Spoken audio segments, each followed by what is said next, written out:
Cənubi Amerikanın daxili suları. Cənubi Amerikada belə deyək ki, o qədər də çaylar yoxdur. Burada əsas çaylar deməli Orinoco çayıdır, Amazon çayıdır, Parana, San Francisco, Magdalena çayları və digərləri. Əsas birinci çayı Amazon çayıdır. Amazon dünyada planetin ən bol sulu çayıdır. Uzunluğu əsasən Marañón və Coyal çaylarının birləşdiyi bu ərazidən qovuşduğu yerdən hesablanır. Çayın mənbəyi əsasən Ant dağlarından başlayan Ucayalidən hesablandığı halda o həm də dünyanın ən uzun çayı kimi hesab edilir. Amazon əsasən Atlantika tökülür. Yağış suları ilə qidalanır, il boyu bol sulu olur. Buna səbəb Amazonun ekvatorial iqlim qurşağında olması, çayın sol qolları şimal subekvatoriallı, sağ qolları isə cənub subekvatorial iqlim qurşağında yerləşməsidir. Amazon hidroenerji potensialı ilə zəngindir. Üzərində ses yoxdur, lakin onun qolları üzərində bəndlər və seslər tikilmişdir. Amazonun əsas ən iri sol qol olan Rio Negro çayı, deməli onun suyu tünd rəngdədir. Burada şəkildə də görürsüz. Amazona töküldükdən sonra Rio Negro'nun suları bir neçə kilometr Amazon suları ilə qarışmır və ayrıca tünd rənglə axmaqda davam edir. Amazon əsasən gəmiçilik üçün əlverişlidir. Nəhəng okean gəmiləri çaya daxil olur. Mənsəbdən 1700 kilometrədək məsafədə yerləşən Manaus limanına kimi qalxır. Amazonda nadir endemik heyvan və bitkilərin yaşadığı yerdir. İkinci çayı isə Parana çayıdır. Parana çayı əsasən mənbəyini Braziliya yaylasından götürür. Cənuba doğru axaraq subekvatorial, tropik və subtropik iqlim qurşaqlarından keçir. Gəlir La Plata körfəzinə tökülür. Parana çayı estuaridir. Amazon çayı isə həm estuari, həm də deltadır.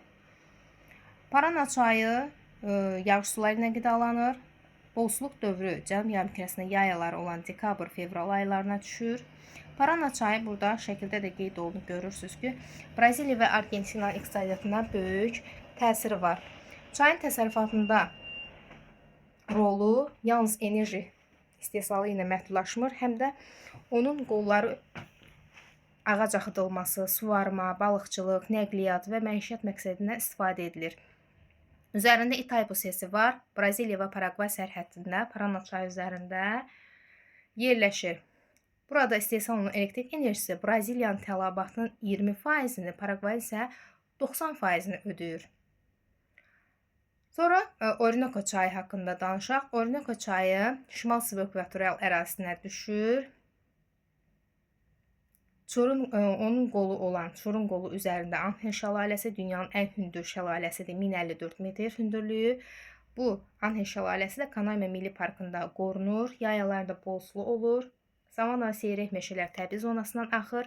Zəngin neft qaz ehtiyatı ilə zəngindir. Əsasən Kolumbiya və Venezueladan axır. Çayın hövzəsi sıx meşələrlə örtülüb. Orinoco'nun yerləşdiyi Venezuelanın meşə məhsullar ixracatçısı olması ilə bununla əlaqədardır. Çayın hidroenerji resurslarından az istifadə edilir. Ümumiyyətlə, Cənubi Amerikanın çayları Atlantik okean hövzəsinə aiddir. Bu materikin qərbdən şərqə doğru meyilli Ant dağlarını sakit və Atlantik okeanlar arasında su ayrıcı olması ilə əlaqədardır. Materikdə sakit okeana tökülən iri çayların formalaşması mümkün deyil. Bu da dağın yerləşməsi ilə əlaqədardır. Orinoco çayı haqqında dedik. Sonra Magdalena çayı. Magdalena çayı deməli Kolumbiya ərazisindən Karib dənizinə tökülür. Sonra Rio Negro'nu dedik. Venezuelada Maracaibo gölü. Maracaibo gölü burada şəkildə də görürsünüz. Venezuela ərazisində yerləşir. Maracaibo gölünə Catatumbo çayı tökülür. Əsasən materikin şimalında yerləşir. Ensiz dərin dayaz kanal vasitəsilə Venezuela körfəzi və Karib dənizi ilə birləşsə də, amma göl adlanır. Cənubi Amerikanın ən iri gölüdür, laqun mənşəlidir. Bu Catatumbo çayı Maracaibo gölünə töküldüyü yerdə il ərzində 1,2-1,6 milyon dəfə, yəni hər gecə 7-10 saat şimşək çaxır. Bu hadisə Ant dağlarından gələn hava kütlələri ilə yerli bataqlıqdan qalxan metan qazının toqquşması ilə izah edilir. Şimşək 400 kilometr uzaqdan görünür. Bu ətraf sularda üzən gəmilər üçün təbii mayaqdır. Burada şəkildə də qeyd olunur. Bu göl Venezuela iqtisadiyyatında mühüm rol oynayır. Burada çıxarılan böyük həcmdə neft ölkənin gəlirinin əsas hissəsini təşkil edir. Bir də Cənubi Amerikada göllər çox deyil. Burada Maracaibo gölünü görürsünüz. Titicaca dünyanın ən hündür dağ gölüdür. Çox yüksəkdə yerləşdiyi üçün onun suyu həmişə soyuq olur.